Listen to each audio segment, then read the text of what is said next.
Pagkatapos ng check-up na Shaina, pumunta sila sa mga mamahaling stores para tumingin ng gamit ng baby. Napakarami ng pinagbibili si Ginang Villacorda para sa apo, ngunit tila hindi pa nagsasawa sa pagbili ng gamit ito. Tita, meron na po siyang ganyan sa bahay, baka hindi niya na po magamit lahat. Tura na Shaina sa Ginang, ngunit di siya nito pinapakinggan. I want my best for my apo. Gusto ko lahat ng style at kulay meron siya. Saad ng Ginang kahit wala na siya Shainang nagawa kundi mapailing. Pagkatapos ng pag-shopping, tumuloy sila sa isang cozy restaurant. Pwede pagkain, nakaka-monitor ang Ginang dito. Eat plenty of fruits and veggies, iha, para mas lalong healthy ang apo ko. Tura nito habang nilalagyan ng pagkain ng kanyang plato. Noong una nahihiya sa Shaina sa pagsasalbing ginagawa ng Ginang, ngunit di naglaon nakasanayan niya na ito. Pagkaraan ng ilang minuto dumating si Nicole na excited hinaplos ang kanyang tiyan bago umupo kaharap nila. How's my favorite nephew? Nakangiting tura nito habang kausap ang tiyan ng dalaga. Napangiti na lang din si Shaina sa ginawi ni Nicole, ngunit nagpapasalamat siyang sobrang mahal na mag-ina ang kanyang anak. He is so pogi, kamukha ng daddy mo. Masayang sagot ni Ginang Villacorda sa kanyang anak. Really? Wow, mabutit hindi kamukha ni kuya. Tura ni Nicole ngunit natutop din ito ang bibig. Nagkatiginan na mag-ina kung kaya't natatawang napapailing na lamang sa Shaina. Hindi sa affected siya tuwing na-mention si Clyden, ngunit ang mga ito rin ang basta nilang nagde-decide na wag pag-usapan ng lalaki kapag kaharap siya kung saan pinagkibit na lamang niya. She's done about him at wala na siyang pakialam dito. Ang importante malusog sila ng kanyang anak sa tulong ng mag-anak na Villacorda at si Leo. Kumain na tayo. Nagugutom na si baby, ayoko malipasan ng gutom ang apo ko. Turan ni Ginang Villacorda kung kaya't nagsipa lagayan ng ina niya ng pagkain sa plato. Masaya silang nagkukwentuhan habang kumakain at pagkatapos bumalik sina Nicole at Shaina sa kanilang opisina. Pagsapit ng hapon, sinusundo sa Shaina ni Leo. Tinatanong kung saan niya gustong kumain o di kaya kung anong gusto niyang kainin bago dalhin sa tinitirhang kondo. Napagkakamalan pang doktor na siyang ama ng kanyang dinadala, ngunit napapangiti na lamang sila. Shaina ba is surrounded by people who truly cares and love her, kung kahit wala na siyang mahihiling pa. Ma'am, nandito po si Dr. Chan. Si Sarah mula sa nakaawang na pinto. Thank you Sarah, let him in. Tura niya dito at tumango iyon. Nandiyan na naman si Sungit. Bubulong-bulong na pahayag ni Nicole na nooy kadarating lamang upang sunduin sana sa Shaina. Nginitian niya lang kaibigan sapagkat papasok na si Leo sa kanyang opisina. Lumapit to sa kanya at binigyan ng halik sa pisngi habang hinahaplos ang kanyang tiyan. How's my baby boy? Tura nitong tila kinakausap ang bata sa loob ng tiyan niya. Bigla namang sumipa yon kaya't tuwang-tuwa si Leo. That's my boy. Behave ka lang dyan ha. Hindi ka pa pwedeng lumabas. Kahit di pa lumalabas si baby mukhang malakas ng koneksyon nilang dalawa ni Leo. Ngayon pa lang nakikita niyang spoiled ang anak niya kay Leo. Are you ready? Maya-maya'y saad nito sa dalaga. Ignoring Nicole, nag-oobserba lang din sa doktor. Lihim na nagingit-ngit dahil parang wala itong nakikitang ibang tao. Yeah, let's go Nicole. Diretso ka na ba sa kondo? Mauna na kayo. May daraanan lang ako sa villa and then pupunta na ako doon. Si Nicole na nag-make face kay Leo habang nakatalikod to. Muntik ko magalpak ng tawa sa Shaina. Sa ginawi ni Nicole, ngunit natakpan nito ang kanyang bunganga. Okay, sabay-sabay na tayong bababa. Saad ni Shaina habang kinuha ang bag sa lagayan nito, tsaka naglakad ng lumabas. Kinuha ni Leo ang kanyang bag at sinabit sa kabilang balikat nito, habang kinuha ang kamay ni Shaina at ito'y nilagay sa bisig upang kumapit ang dalaga dito. Kasunod nilang lumabas si Nicole habang nag-make face sa ginawi ni Leo. Alam mo, yung Leo na yan, ma-attitude. Di na mamansin eh. Kala mo naman may malaki yung kasalanan sa kanya. Reklamo ni Nicole na makaalis si Leo. Parang di naman. Tsaka mabait si Leo, hindi siya ganyan. Pagtatanggol ni Shaina sa doktor. Oo nga, mabait kong mabait sa'yo. Pero sa akin parang nagingit-ngit. Ngoy-ngoy ni Nicole at natawa siya sa itsura nito. Bakit naman siya magingit-ngit sa'yo, Aber? Natatawa pa ring tura ni Shaina dito kung kaya't lalong sumama ang mukha ni Alex. Ewan po, di ko naman siya inaano eh. Ines na saad ni Nicole at napailing na lamang siya dito. Hayaan mo na, di balit kamukha naman niya si Liminho mo eh. Saad niyang napahagalpak ng tawa at simamangot lamang yon. Oo nga, pero paragi namang in character. Turan ni Nicole habang nakapangalumbaba sa may unan at napapailing ang dalaga habang natatawa dito. What? I told you not to bother me again. Leave me alone.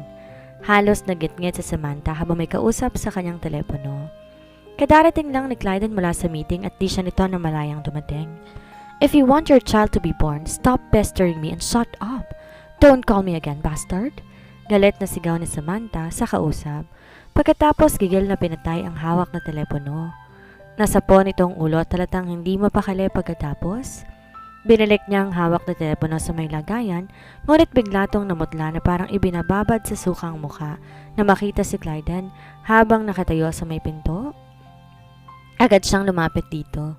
Hinawakan ng kamay ng binata ngunit marahas na tinanggal ang pagkakahawak ito tila nandidiri sa kanya. Clyden, it's not what you think. Saad ni Samantha sa binata, ngunit iniiwas ng binatang katawan dito. Don't touch me! Wika ni Clyden, kalmado ngunit matigas at mariin. Please, let me explain. No, stay where you are and don't bother me again. Galit na pahayag ni Clyden kasabay ng pagtalikod dito.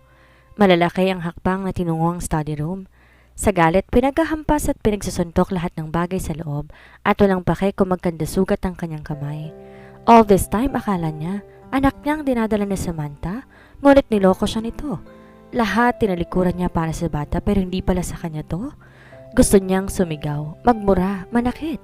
Sa galit, sumigaw siya ng sumigaw. He suffered every hour of the day dahil hindi makita't makasamang babaeng pinakamamahal. Tapos matutuklasan niyang hindi siyang ama ng batang daladala ni Samantha.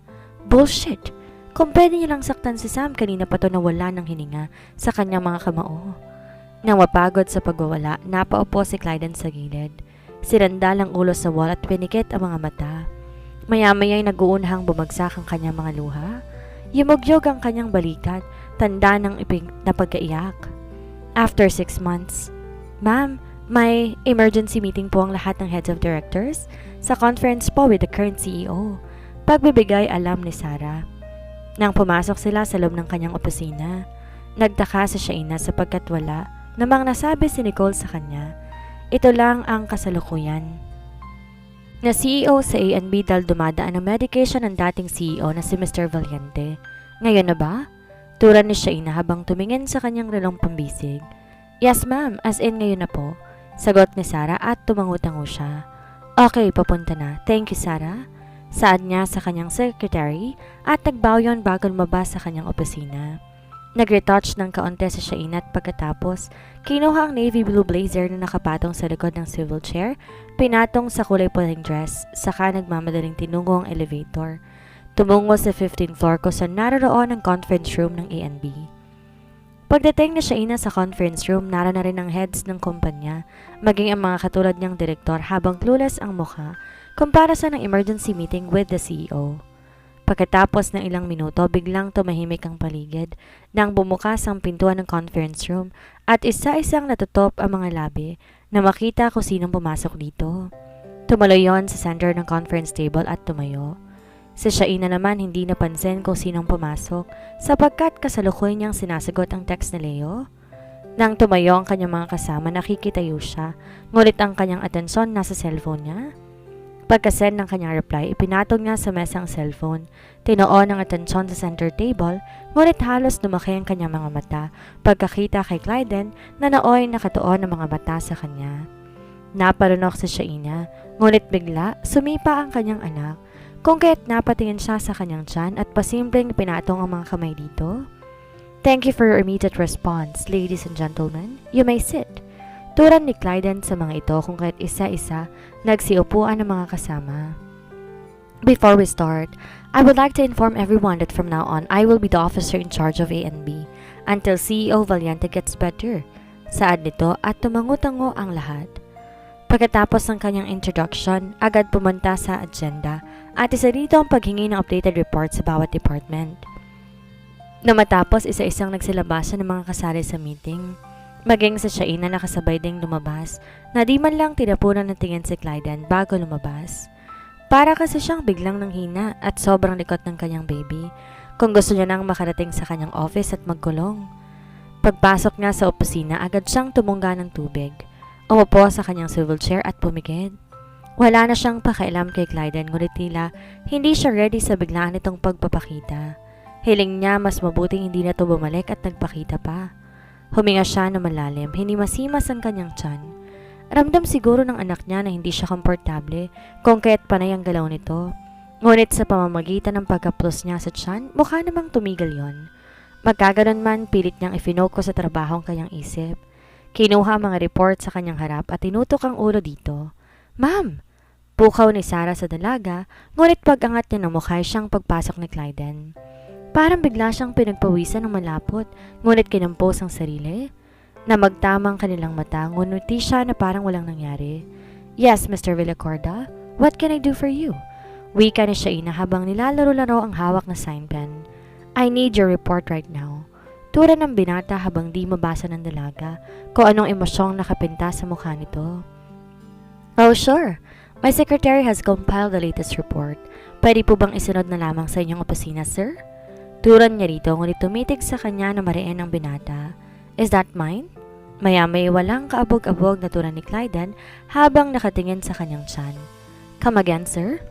Patay mali siyang pahayag na Shaina, ngunit halos panginigan ang kanyang tuhod. "Sa akin ba ang dinadala mo?" Saad ni Clyden. Tigas na iling ang kanyang ginawa. "No, of course not." Saad ni Shaina at di niya alam kung namamalikmata lamang siya sa nakitang disappointment na rumihistro sa kanyang mukha. "Then who is the father of your child?" Turan ulit ni Clyden at napatawa siya na may pagka-sarkastiko. "Do I need to report all those things to you?" May pagkainis na turan ni Shaina at hindi yun natinag. "Where is your husband?" Tanong ulit ni Clyden kung kahit muntikan pa siyang mapamura. "You know what? You are out of the line." Saad niyang itinutok na ang paningin sa kanyang ginagawa. "Answer me." Matagas na pahayag ni Clyden at nagulat pa siya rito. "Mr. Villacorda, A&B doesn't concern the personal life of the employees as long as they can perform the duties. Pwede ka nang umalis kung gusto mong makuha agad ang aking report. Have a nice day." Wika ni Shaina na di na tiningnan pa ang lalaki hanggang nakalabas na to sa kanyang opisina.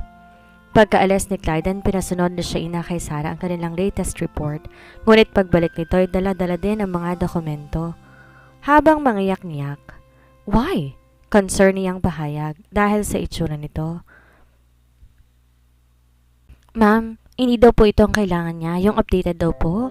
Saad ni Sarah at napakunot siya ng noo. "Updated? Wala pa kamo. Monthly ang paggawa ng report kasi hindi pa nakakalahati ng buwan." "Yun na nga pong sabi ko, ma'am, pero nagalit siya eh. Gawan daw po ng paraang ma-update yung report natin ASAP, ma'am." Saad ni Sarah at napatakip siya sa kanyang noo. "Kailangan daw po niya hanggang bukas, ma'am eh." Dagdag ni Sarah at napakunot noo siya dito. Anong akala ng lalaking yon? Mag-magic siya? Parang suntok sa buwan ang sinasabi nito. Kinabukasan hindi pumasok sa umaga sa Shaina dahil weekly check-up niya ito. As usual, kasama niya sa Ginang Villacorda na nag-aalala sa kanya ng lubos dahil sa biglaang pagbabalik ni Clyden. "Iha, okay lang ba kayo ni baby? Hindi ka ba nai-stress?" Turan ng matanda sa dalaga. "Okay lang naman po, tita, konti lang po." Pahayag niya at nahawak ang ginang sa kanyang bisig. "Di ba nag-file ka na for leave? Kailan magte-take effect?" "Next week, tita. Ayusin ko muna yung report na pinapagawa ng bago kong boss." "Kaya mo pa ba?" "Huwag kang pumasok kung di na kaya ha, baka mapanong apo ko." Sige ng Villacorda at nginitian niya to. "O siya, kung di mo kaya, huwag ka nang pumasok. Ako nang bahala sa'yo." Hinaplos ng ginang buhok niya kahit ramdam ni Shaina ang pagmamahal nito. "Where is she? Di bang sabi ko tapusin niya ang kanyang report?" Nanginginig ang buong katawan ni Sarah sa takot sa galit ni Clyden Villacorda nang sabihin niyang wala ang kanyang boss. "Sorry sir, pero weekly check-up po ni ma'am ngayon." Turan niya sa OIC. "Nagpa-check up? Nagpaalam ba siya?" Nagdududang pahayag ni Clyden at nataranta si Sarah. "Opo sir, may file po siya sa personnel. Tsaka nakalive nga po dapat si ma'am kasi malapit na siyang manganak." "Wala akong pakialam. Ang sabihin mo sa boss mo hindi siya uuwi hanggat di niya natatapos ang pinagagawa ko?" "Sir, yes sir, makakarating po." Tarantang pahayag ni Shaina, ngunit tinalikuran niya na iyon. Pagbukas ni Clyden ng pintuan ng opisina ni Shaina, siyang pagdating ni Shaina at Ginang Villacorda. Pinaglipat-lipat niyang tingin sa dalawa bago hinarap ang dalaga. "Where have you been? Di ba ang sabi ko kailangan ko ng report ninyo ngayon?" Galit na turan nito sa dalaga. "May check-up ako ngayon. Nagpaalam naman ako sa HR, sir." Kahit paano kalmado niyang pahayag sa halos nagwawalang binata. Wala akong pakialam. Now gawin mo ang pinapagawa ko at wag na wag kang uuwi nang hindi mo yung nagagawa. Saad ng binata at gusto niyang matawa sa itsura nito.